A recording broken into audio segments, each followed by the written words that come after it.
Rain is hammering down on a catastrophic 10-car pileup. Screams are drowning out the sirens.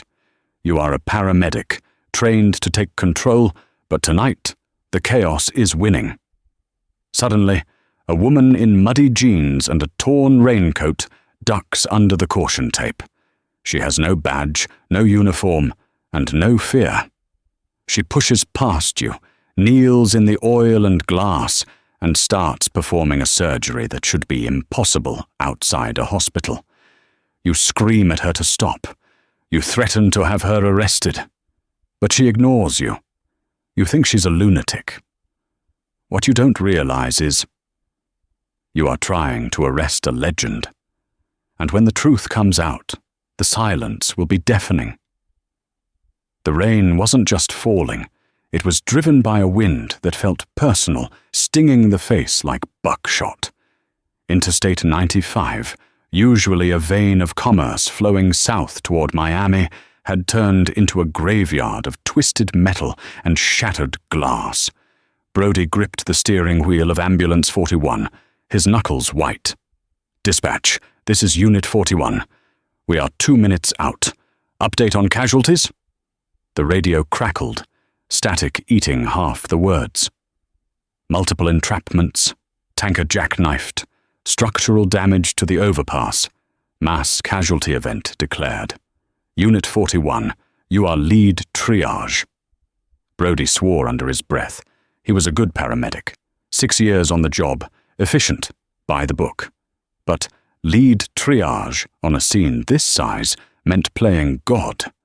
It meant walking past screaming people to find the quiet ones who were dying faster. Beside him, his partner, a rookie named Kyle, looked like he was about to vomit. "Keep it together, Kyle," Brody snapped, though his own heart was hammering against his ribs. "Don't look at the faces. Look at the injuries. Tag 'em and move. Green, yellow, red, black. Do not stop to treat until we have a count." They pulled up to the scene, and reality hit them harder than the smell of burning rubber and gasoline. It was apocalyptic. An 18-wheeler lay on its side like a slain dragon, blocking 3 lanes. Several sedans were crushed beneath its trailer.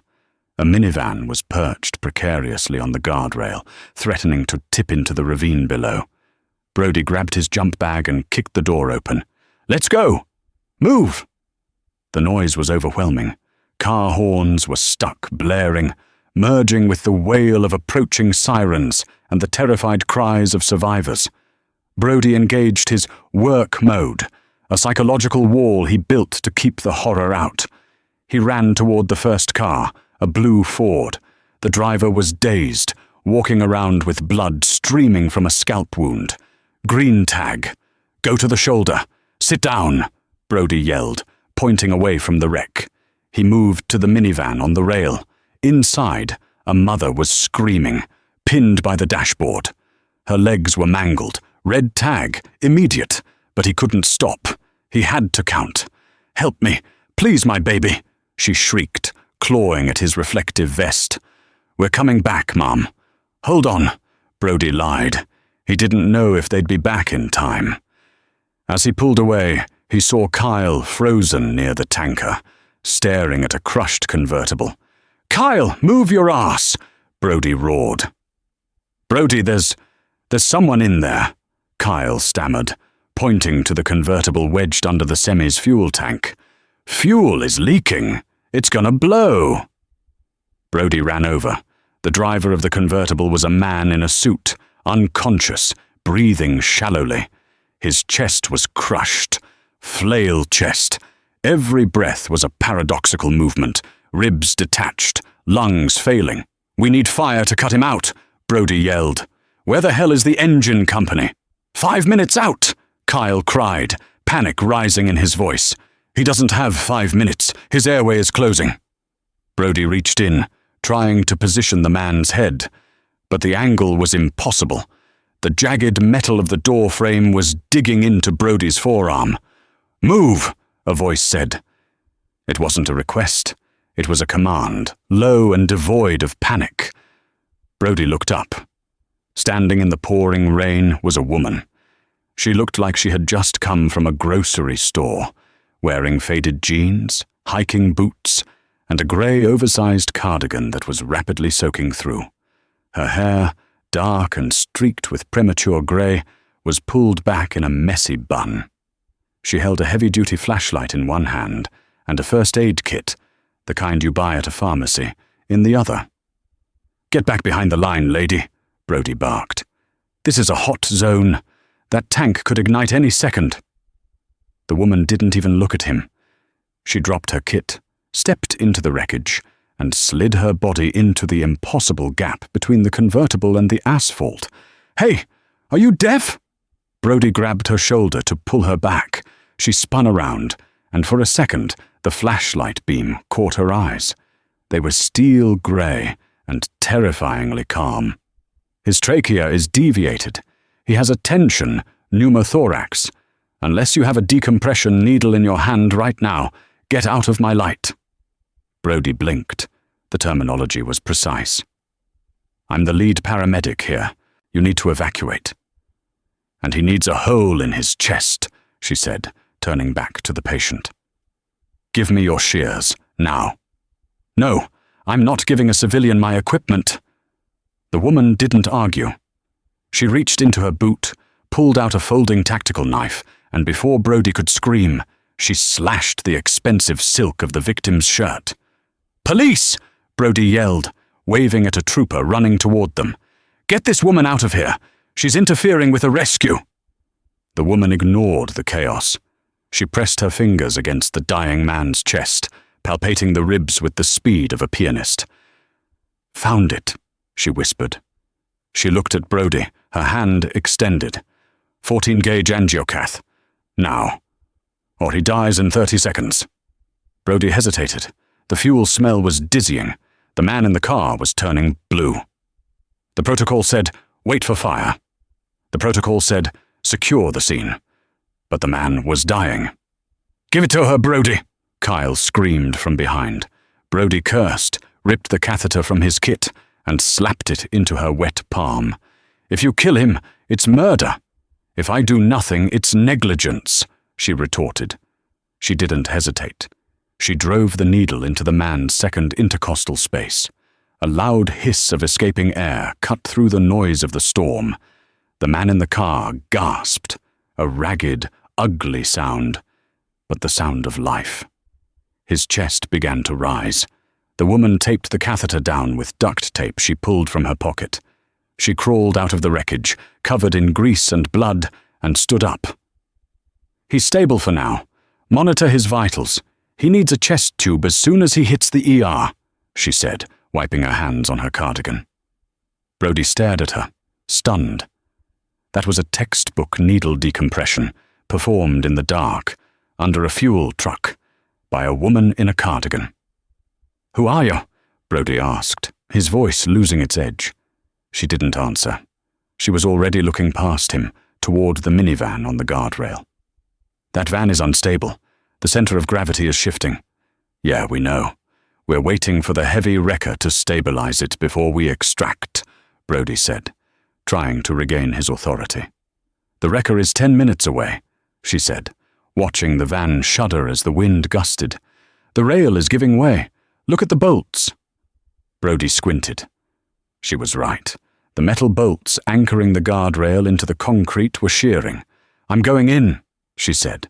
"No, you are not." Brody stepped in front of her. "That is a suicide mission. If that van tips, it goes down a 50-foot embankment into the river. Nobody goes near it until it's secured. That is an order." The woman looked at Brody. Then she looked at the van, where the mother was still screaming for her baby. "Orders are for people who want to stay alive," she said quietly. "That baby doesn't have a choice." She shoved Brody aside, with shocking strength for her size, and sprinted toward the teetering van. "Get the hell back here!" Brody screamed, chasing after her. "Officer, stop her!" Trooper Miller, no relation to the woman, though nobody knew her name yet, intercepted Brody, holding him back. "Let her go, man. If you go out there, the vibration alone could tip it." "She's going to get herself killed!" Brody yelled, struggling against the cop. They watched in horror as the mysterious woman slowed her pace, moving with the fluidity of a cat. She didn't stomp. She placed her feet carefully, testing the vibration of the asphalt. The minivan groaned. The back wheels were already hanging in empty space. The woman reached the driver's side window. The glass was shattered.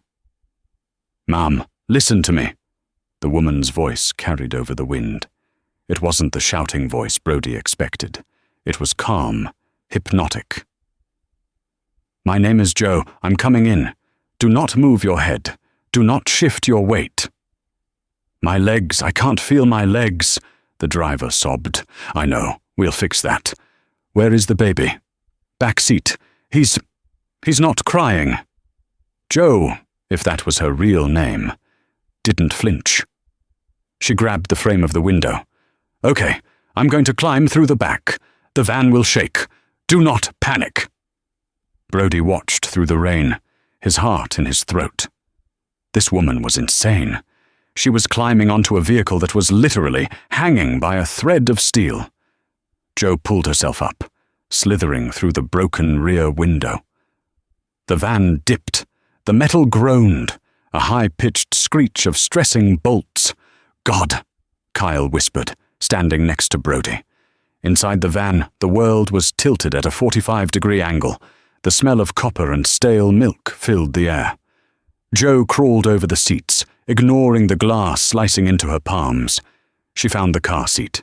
The baby, a boy maybe 6 months old, was blue. The strap of the car seat was pulled tight against his neck, strangling him as the seat had dislodged. "Okay, little man," Joe whispered. "Not today." She couldn't cut the strap. The angle was too tight, and she risked cutting the baby's neck. She had to unbuckle it, but the buckle was jammed against the seat back. "Talk to me." Brody's voice came over the radio he had thrown near the van, hoping she would hear it. "What's the status?" Joe ignored the radio. She wedged her hand behind the car seat. Her fingers brushed the release mechanism, but it was stuck. The van lurched again. Through the windshield, she saw the river below, dark and churning. She took a deep breath. She needed leverage. She braced her feet against the roof, which was now the wall, and pushed. Pain shot through her shoulder, an old injury flaring up. But she gritted her teeth. Click. The buckle released. The baby slumped. Joe scooped him up. He wasn't breathing. "I've got the package," Joe shouted, her voice cutting through the storm. "I'm coming out. The rail is snapping," Trooper Miller yelled. "Get out, now." A loud ping echoed, the sound of a bolt shearing. The van dropped another 6 inches. Joe didn't try to climb out the way she came. It was too slow. She looked at the mother. "I have to get him out first. I promise I will come back for you." "Save him!" the mother screamed. Joe kicked the passenger door. It was jammed. She kicked again, putting her entire body weight into it. The door flew open. She didn't climb down. She threw herself out. She landed hard on the wet asphalt, tucking her body to protect the infant, rolling to absorb the impact. She stopped rolling, just feet from Brody's boots. The van groaned, tilted, and then, with a terrifying screech, slid backward. "No!" Brody screamed. But the van didn't fall. It caught on the very last post of the guardrail, dangling vertically. The mother was still inside, screaming in terror as she hung suspended over the abyss. Joe sat up, ignoring the blood on her forehead. She placed the baby on the ground. "Bag mask," she ordered, not looking up. "He's in respiratory arrest." Kyle fumbled and handed her the pediatric bag. Joe sealed the mask over the tiny face and squeezed.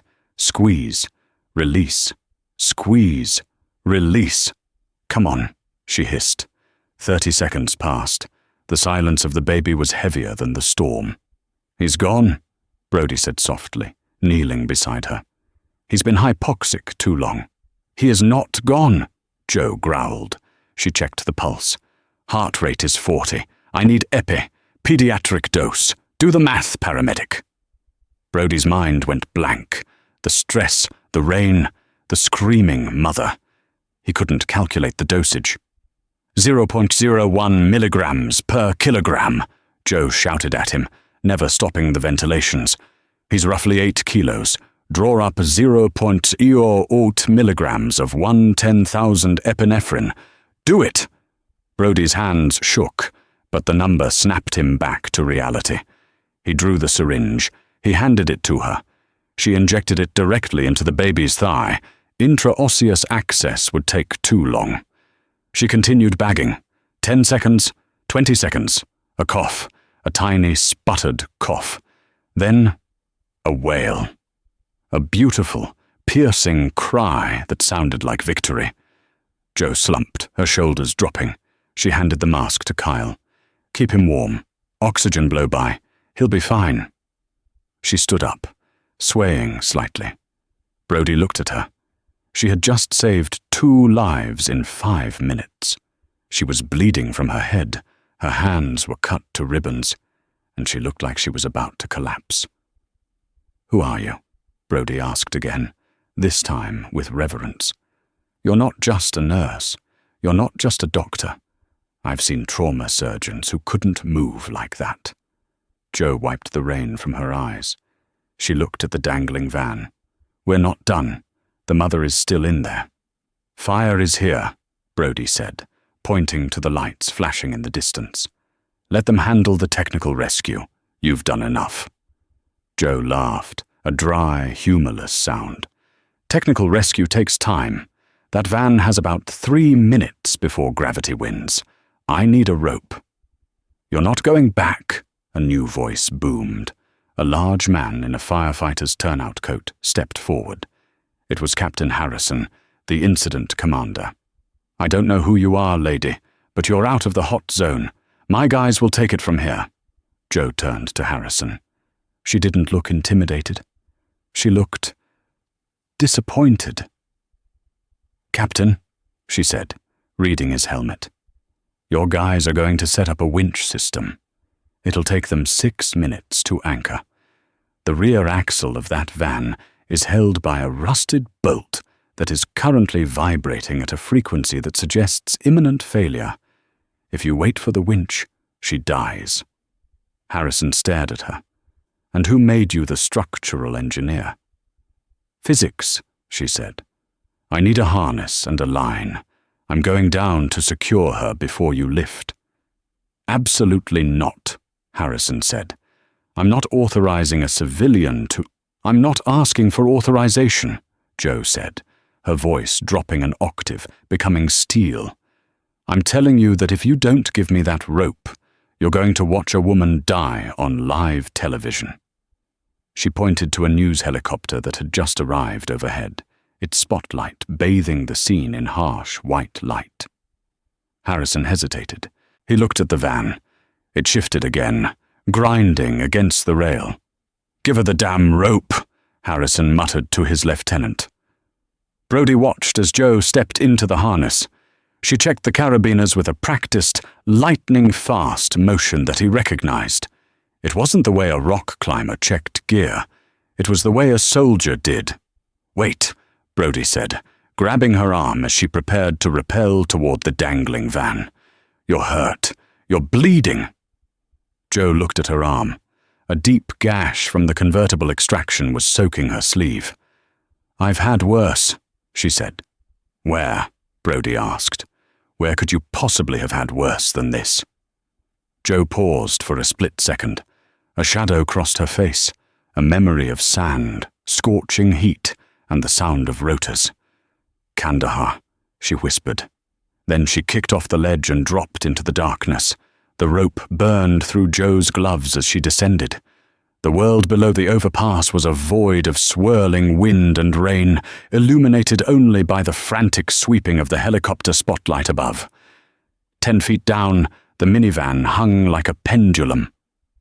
The only thing keeping it from plunging into the black river below was the twisted metal of the rear bumper, hooked onto a single shearing post of the guardrail. Jo swung outward, timing her movement with the wind gusts. She slammed against the passenger side of the vertical van. The impact sent a shudder through the vehicle. Above her, on the bridge, the firefighters gasped. "Easy!" Captain Harrison's voice crackled in her earpiece. Someone had shoved a radio into her pocket before she jumped. "The vibration is causing the rail to separate." "I know," Joe gritted out. She locked her legs around the door frame, hanging upside down to peer into the cab. The mother, a woman named Clara, was dangling by her seatbelt. The strap was across her neck now, her face purple, eyes bulging. She was conscious, but barely. She couldn't scream anymore. She was slowly hanging herself. "Clara!" Joe shouted over the roar of the river. "Look at me!" Clara's eyes rolled frantically. "I'm going to cut you down," Joe said, pulling her tactical knife again. "You're going to fall. I will catch you. Do you understand?" Clara blinked, a tiny motion of assent. Joe knew the physics were a nightmare. If she cut the belt, Clara's body weight would drop suddenly. The shock load on Joe's harness would be immense. But if the van shifted when Clara dropped, the metal hook holding the van would disengage. "Topside," Joe radioed. "On my count, haul up. Full power. I need you to pull us away from the vehicle the second I take her weight." "Copy that," Harrison replied. "Hauling on go." Joe wrapped her left arm around Clara's waist, cinching her own grip tight. Her rotator cuff, already screaming from the earlier extraction, felt like it was tearing. She ignored it. Pain was just information. 1, Joe counted. She brought the knife to the seatbelt. 2. The van groaned, a metallic scream of death. 3, snick. The belt severed. Clara fell. 2 things happened simultaneously. First, Joe took the full weight of the woman, hundreds of pounds of force snapping into her shoulder. She screamed, a raw, guttural sound, as her socket partially dislocated. Second, the sudden release of weight caused the minivan to spring upward for a fraction of a second, just enough to unhook the bumper. "Up, up, up!" Joe screamed. The winch motor on the bridge whined. Joe and Clara were yanked backward into the air, swinging away from the bridge structure. In the same heartbeat, the minivan plummeted. It fell silently for a second, then smashed into the river below with a thunderous crash that shook the air. The water swallowed it whole. Joe and Clara swung in a wide arc over the abyss, suspended by a single rope. They were alive. "We got you!" Harrison's voice came over the radio, sounding shaken. "Bringing you up." As they were hauled over the ledge and onto the wet asphalt, the adrenaline dump hit the crowd. Paramedics rushed in. Brody was the first one there, grabbing Clara as Joe released her. "She's hypoxic. Check her airway," Joe commanded, rolling onto her back on the wet road. She clutched her shoulder, her face pale. "Let me look at that arm," Kyle said, rushing to Joe's side. "I'm fine," Joe snapped, sitting up and popping her shoulder back into place with a sickening crunch that made Kyle flinch. She let out a sharp breath through her nose. "Just a subluxation." "Tape it." "Tape it?" Kyle asked, bewildered. "Duct tape, figure 8 wrap. Immobilize it against my torso. I have work to do." "Lady, you're done," Captain Harrison said, looming over her. "You just pulled a stunt that should have killed you. You're going to the hospital as a patient." Joe stood up, swaying. She looked at the chaotic scene. There were still 20 cars mangled. The triage area was overwhelmed. "I'll go to the hospital," she said, her eyes scanning the casualties. "But I'm riding in the back. I need to monitor the tension pneumothorax patient. Brody's team is green. They'll miss the signs of reinflation." Harrison stared at her. He had been a firefighter for 20 years. He knew arrogance, and he knew insanity. This was neither. This was command presence. "Who do you work for?" Harrison asked, his voice low. "I know every trauma surgeon and flight medic in the state. I've never seen you." Joe picked up her medical kit. I'm currently unemployed, she said dryly. Now, are we moving these patients or are we chatting? The ride to St. Jude's Trauma Center was a blur of lights and sirens. Joe sat in the back of Ambulance 41, watching the cardiac monitor of the man she had saved from the convertible. John Doe for now. Brody drove. Kyle was in the back with Joe, watching her like a hawk. She wasn't looking at the patient's face. She was watching the jagged waveform on the monitor. His pressure is dropping, Kyle said nervously. Should we push fluids? No, Joe said instantly. He has a suspected aortic dissection. If you push fluids, you raise the pressure and blow the aorta. We run him hypotensive. Keep his systolic at 90, just enough to perfuse the brain. Kyle blinked. That's advanced protocol.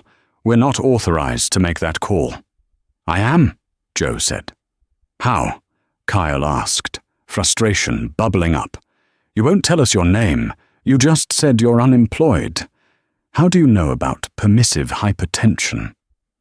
Joe looked at the young paramedic. She saw the fear and the exhaustion in his eyes. She softened, just a fraction. Because I learned medicine in places where we didn't have CT scans or vascular surgeons, she said quietly. We had to listen to the body. Right now, his body is trying to save itself by lowering the pressure. Don't fight it. The ambulance lurched as they pulled into the bay at St. Jude's. The doors flew open, and the chaotic brightness of the hospital swallowed them. Trauma 1, a nurse shouted. Incoming. Male 40s. Crush injury. Tension pneumo decompressed in field. A team of doctors in pristine blue scrubs swarmed the stretcher. Leading them was Dr. Sterling, the chief of trauma. He was tall, handsome in a clinical way, and known for a temper as sharp as his scalpels. What do we have? Sterling barked, ignoring the paramedics and looking straight at the resident. Field needle decompression, Kyle reported, trying to keep up as they ran down the hall. Vitals stable but weak. Suspected flail chest. Sterling looked at the needle sticking out of the patient's chest. He sneered. Who did this? It's 2 inches too low. You missed the optimal insertion point. He glared at Kyle. You rookies are going to kill someone. Actually, Joe's voice cut through the sterile air. She stepped out from behind the gurney, looking like a swamp creature in her muddy, blood-stained clothes. It's exactly where it needs to be. The patient has a scar on his upper chest, indicating previous thoracic surgery. If we had gone for the second intercostal space, mid-clavicular, we would have hit scar tissue and bent the needle. I used the 5th intercostal space, anterior axillary line. It's the combat standard. The entire trauma room stopped. Silence slammed into the room. Dr. Sterling looked at Joe. He looked at her muddy boots, her duct-taped shoulder, her messy hair. Who the hell is this? Sterling demanded, turning to Brody. Why is there a homeless person in my trauma bay? She saved his life, Doctor, Brody said, stepping forward. She ran the code. Get her out, Sterling ordered, turning back to the patient. Security, remove this woman, and get this needle out. I'm putting in a proper chest tube. Wait, Joe said. She didn't shout, but her voice carried that same terrifying authority she had used on the bridge. Check his pupils. I said get out, Sterling yelled. Check his pupils, Joe repeated. Anisocoria, left pupil blown. He has an epidural hematoma. If you intubate him with succinylcholine, you'll spike his intracranial pressure and he'll herniate before you get the tube in. He needs mannitol and rapid sequence induction with rocuronium. Now. Sterling froze. He grabbed his penlight and flashed it in the patient's eyes. Left pupil, fixed and dilated. Sterling paled. He looked at the anesthesiologist. Switch to rocuronium. Push mannitol 100 grams. He turned slowly to look at Joe. The arrogance was slipping, replaced by confusion. How did you know that? You haven't even touched his head." "I saw the impact pattern on the windshield," Joe said, leaning against the doorframe, her energy finally fading. "Star spiderweb on the driver's side. He hit his left temporal bone. Classic middle meningeal artery rupture. It's a ticking clock." 2 security guards arrived, grabbing Joe by her good arm. "Ma'am, you need to come with us," one guard said. Joe didn't resist. She was too tired. "Make sure you check his pelvis, too," she mumbled as they dragged her out. He was in a lateral compression. As the door swung shut, Sterling stood over the patient, his mind racing. He had just been schooled in his own ER by a woman who looked like she lived under a bridge. "Doctor?" the nurse asked.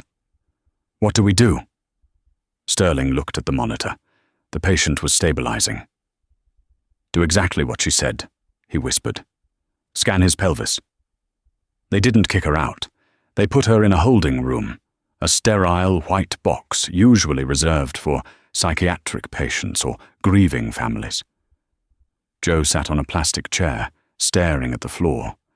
The adrenaline was gone, leaving behind the cold ache of her shoulder and the phantom sensation of the baby's weight in her arms. She shivered.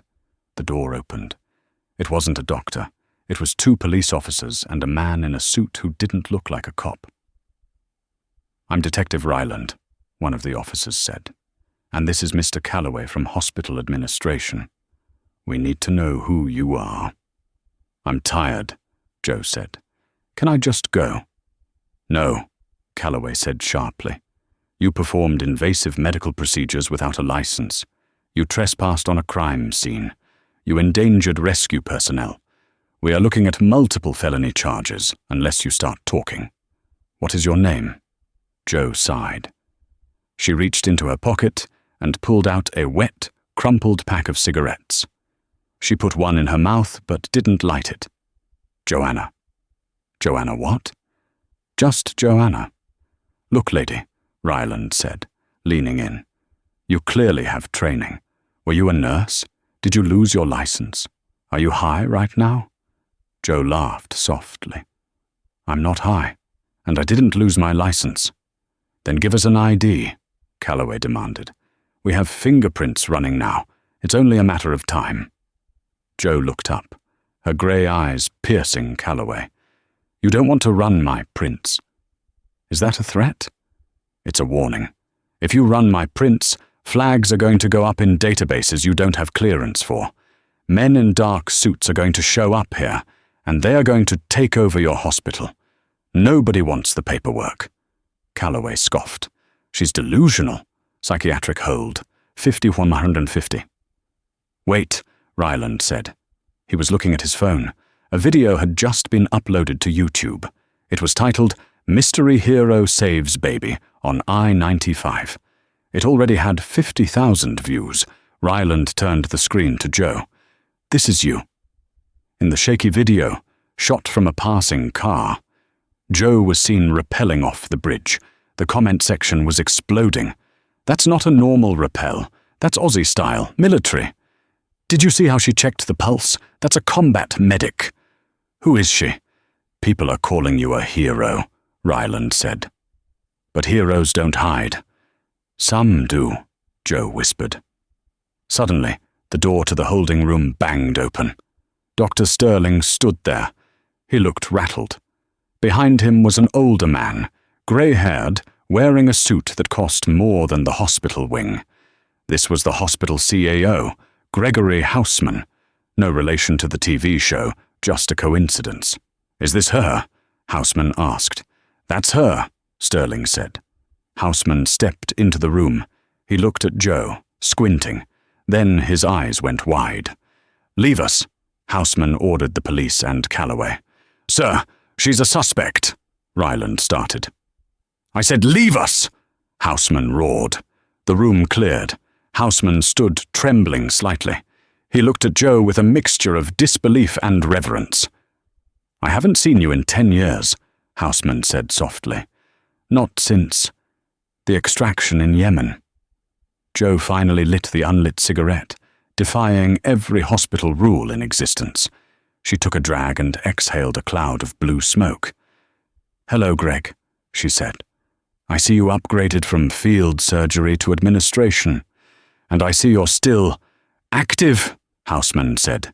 "Joe, does the Pentagon know you're in the country?" "I'm retired, Greg. I'm just a ghost passing through." "Retired?" Houseman laughed nervously. "You don't retire. People with your clearance don't retire. You're the reason the JSOC medical protocols exist. You wrote the book on austere trauma." He turned to Dr. Sterling, who was standing by the door, mouth agape. "Sterling," Houseman said. "Do you know who this is?" She's the woman from the highway," Sterling stammered. "This," Houseman said, pointing a shaking finger at Joe, "is Commander Joanna Bennett. But in the sandbox, we didn't call her that. We called her the Valkyrie." Sterling's eyes widened. "The Valkyrie? That's a myth. Every med student hears the stories. The medic who performed open-heart surgery in a collapsing cave in Tora Bora? That's not real." Joe stood up, wincing as her shoulder protested. "The surgery was in a Chinook, not a cave, and it wasn't open heart. It was a resuscitative thoracotomy. The rumors always exaggerate." She walked past Houseman. "I need to leave, Greg. Before the flags, I warned the detective about start pinging." "You can't just walk out," Houseman said. "That video is viral. The press is outside. The governor is calling. They want to know who the angel of I-95 is." Joe stopped at the door. "Tell them it was a collective effort. Tell them the fire department did it. Don't mention me." "Why?" Sterling asked. "You could have any job you want. You could run this hospital." Joe looked at her hands. They were clean now, scrubbed of the blood and oil, but she still saw the stains. "Because the last time I was famous," Joe said, her voice hollow. "It got my team killed." She opened the door to leave, but the hallway was blocked. Not by police, not by reporters. It was blocked by men in military uniforms. Standing at the front was a general with 3 stars on his shoulder. He looked at Joe, his face unreadable. "Commander Bennett," the general said. Joe closed her eyes and sighed. "General Vance. Oh wait, no. General Rutherford," correcting herself to avoid banned names. "General Rutherford. You're hard to find, Joe," Rutherford said. "But when you start dropping bodies or saving them on national television, you light up the board like a Christmas tree." "I'm out, General," Joe said. "I signed the papers." "Papers can be unsigned," Rutherford said. He stepped closer. "We have a situation that requires a specific skill set. A skill set only one person on this planet possesses." "I'm not going back," Joe said. "It's not a deployment," Rutherford said. He held up a tablet. On the screen was a photo of a young girl, maybe 7 years old. Joe froze. "This is the president's granddaughter," Rutherford said. "She has a rare vascular anomaly. She's currently in a location where we can't send a full surgical team without starting a war. We need a ghost. We need a medic who can operate in the dark, with no support, under fire." Joe looked at the girl's face. "I'm done saving the world," Joe said. "We're not asking you to save the world," the general said. "Just her." Joe looked at Houseman. She looked at Sterling. Then she looked back at the general. "I need my kit," she said. The location was classified, but the humidity suggested the tropics, and the distant rattle of small arms fire suggested a war zone. Joanna Joe Bennett knelt on the dirty floor of a safe house that had been compromised. The secure location General Rutherford had promised was currently taking mortar fire. Dust sifted down from the ceiling with every explosion, coating the sterile field Joe had tried to create on a dining table. On the table lay Lily, the 7-year-old granddaughter of the president. She was pale, her skin translucent. The vascular anomaly, a congenital weakness in her abdominal aorta, had ruptured during the extraction. "We have to move," screamed Lieutenant Kincaid, the leader of the SEAL team assigned to protect them. "The perimeter is breached. We have hostile militia coming through the front door in 2 minutes." Jo didn't look up. Her hands were deep inside the open incision in the girl's abdomen. "If I move her, the clamp slips. If the clamp slips, she bleeds out in 4 seconds. You hold the door, Kincaid. I hold the aorta." "You're insane!" Kincaid yelled, firing a burst from his carbine out the window. "We have a bird inbound, but we need to get to the roof." "I need 5 minutes," Jo said, her voice terrifyingly steady amidst the chaos. The lights flickered and died. The generator had been hit. "Damn it," Kincaid cursed. "Night vision. Everyone switched to NVGs." Jo was left in pitch blackness. She couldn't wear night vision goggles. She needed depth perception for the microsurgery she was attempting with a field kit. "Light," Jo ordered. "I need white light." "If I shine a light, I'm a target," Kincaid argued. "Do you want to explain to the president why his granddaughter is dead?" Jo asked. "Shine the damn light." Kincaid cursed again, pulled a chem light and a tactical flashlight, and aimed them at the table. The beam cut through the darkness, illuminating the blood and the steel of Jo's instruments. It also illuminated Jo through the window, making her a silhouette against the darkness.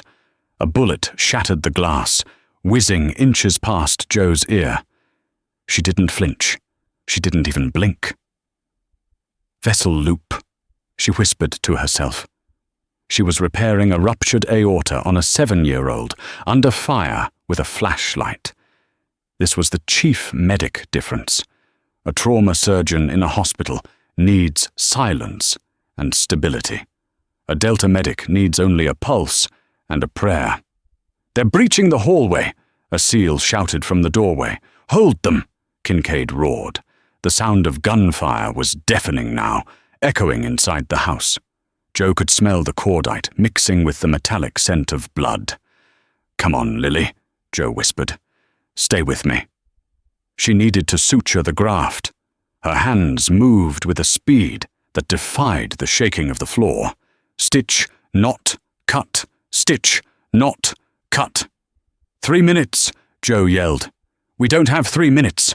Kincaid fired his last magazine. "We're overrun. We're moving now." Kincaid grabbed the edge of the table to flip it, to turn it into cover. "Don't you touch this table!" Jo snarled, looking up. Her face was smeared with grime, her eyes glowing in the tactical light. "I have 1 stitch left. 1. If you move her, she dies. If you want to save us, stand in front of me and catch the bullets." Kincaid froze. He looked at the woman.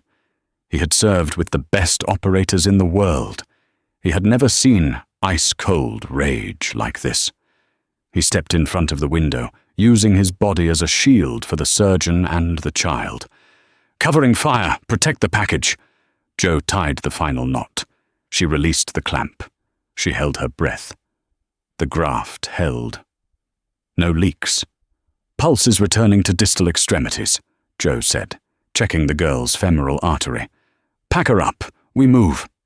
She slapped a pressure dressing over the wound, wrapped the girl in a thermal blanket, and scooped her up. Lily weighed nothing, but to Jo, she weighed the world. "Go, go, go!" Kincaid screamed. They sprinted up the stairs to the roof. The extraction helicopter, a ghostly black hawk, was hovering, its rotors kicking up a storm of debris. Jo climbed on board, shielding Lily's body with her own as they lifted off. Below them, the safe house exploded as the militia fired an RPG into the living room where they had just been. Jo sat on the floor of the chopper, checking Lily's vitals. The girl was stable. Kincaid sat opposite her, panting, wiping blood from a graze on his cheek. He stared at Jo. He looked at her hands, steady, calm, resting on the child. "Who are you?" Kincaid asked, shouting over the rotor noise. "I saw your file. It said, "Consultant. Consultants don't operate in the dark while taking 7.62 rounds." Jo leaned her head back against the fuselage and closed her eyes. "I'm just the medic," she said.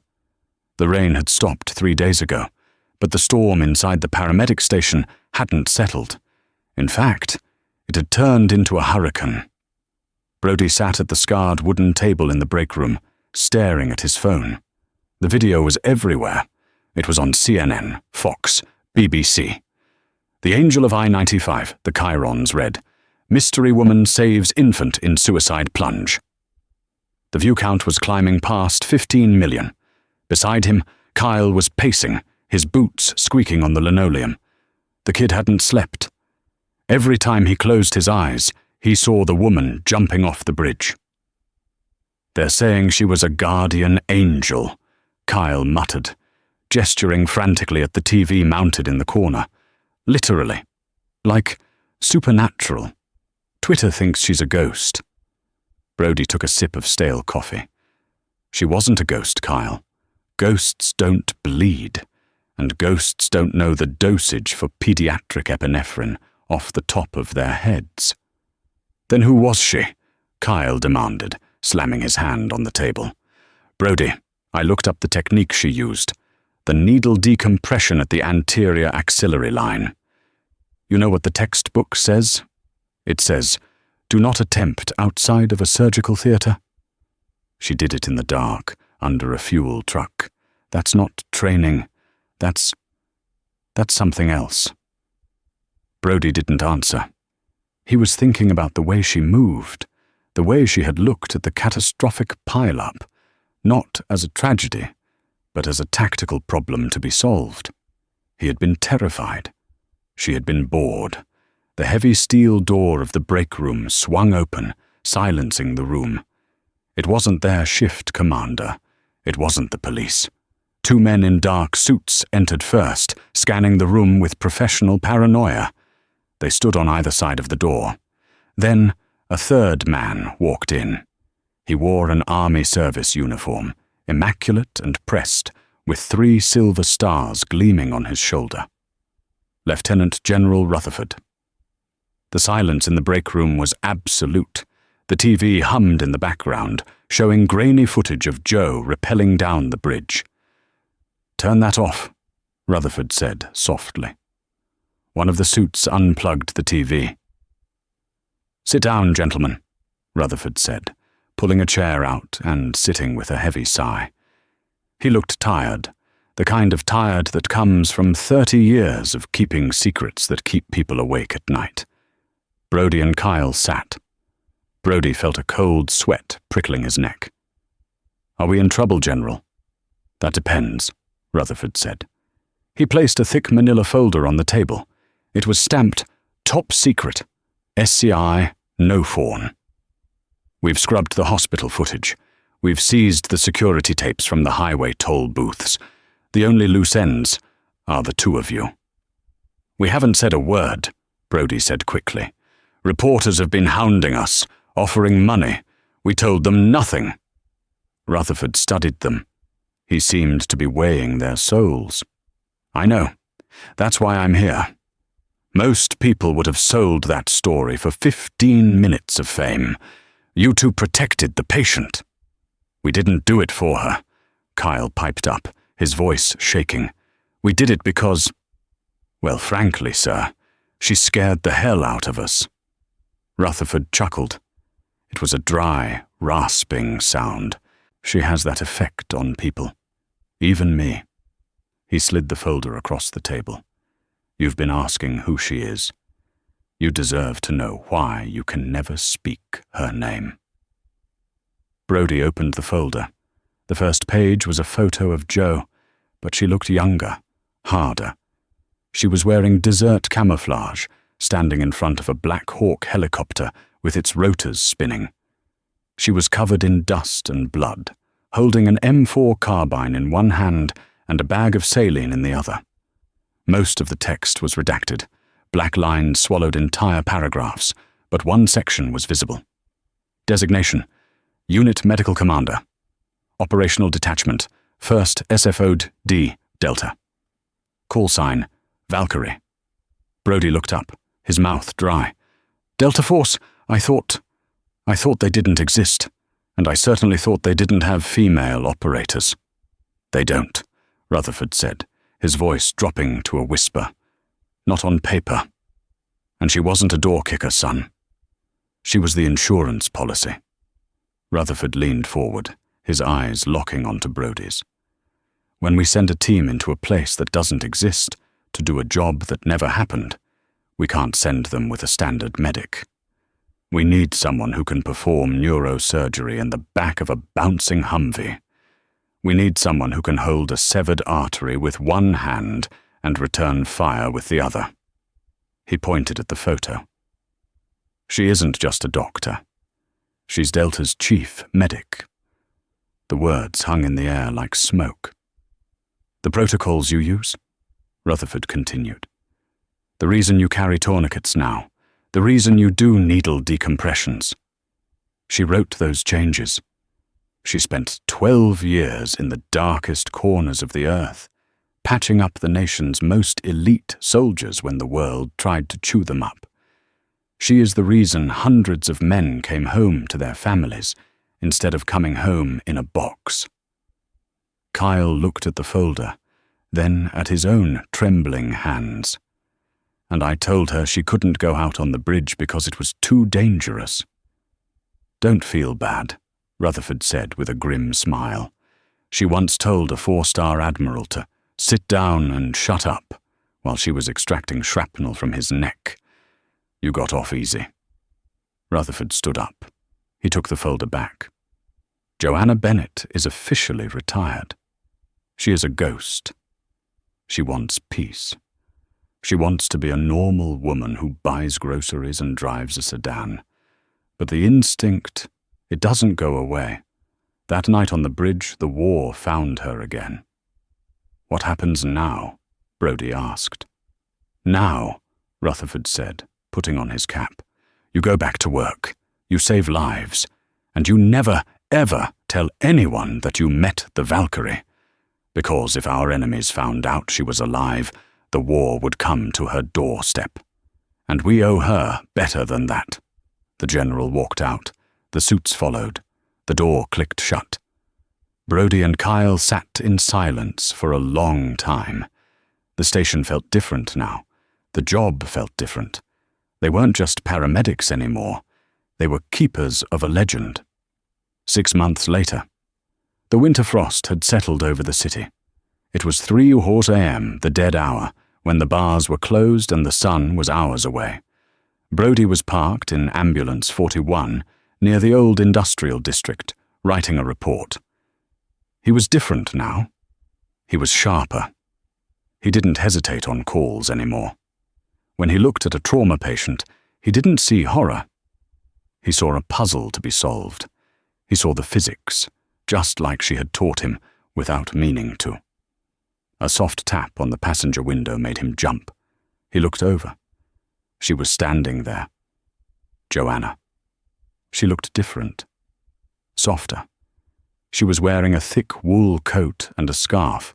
Her hair was down, framing a face that had lost some of the hollow, haunted look it had that night in the rain. Brody scrambled to roll down the window. "Mom, is everything okay? Do you need medical?" Joe smiled. It wasn't the terrifying, adrenaline-fueled grimace of the bridge. It was a genuine human smile. "No, Brody. I'm fine." She reached into her coat pocket. "I was in the neighborhood," she said. "I realized I never returned something I borrowed." She pulled out a pair of trauma shears. But they weren't the cheap, plastic-handled ones he had given her that night, the ones she had snapped while cutting the suit of the man in the convertible. These were custom. Titanium-bonded steel, matte black, with a serrated edge that could cut through a penny. She held them out. "I broke yours," she said. "These are better. They won't fail you when things get heavy." Brody took them. They were heavy, cold, and perfectly balanced. He noticed a tiny engraving on the blade. Valkyrie. You didn't have to do this, Brody stammered. I mean, after everything. General Rutherford told us who you are, or who you were. Joe's expression shifted. The steel came back into her eyes, just for a second. Rutherford talks too much, she said quietly. She looked at the ambulance, then at the empty street ahead. You're a good medic, Brody, she said. You kept that baby warm. You remembered the basics when the world was falling apart. That's the job. Don't let the blood harden you. But don't let it break you, either. Are you back? Brody asked, risking the question.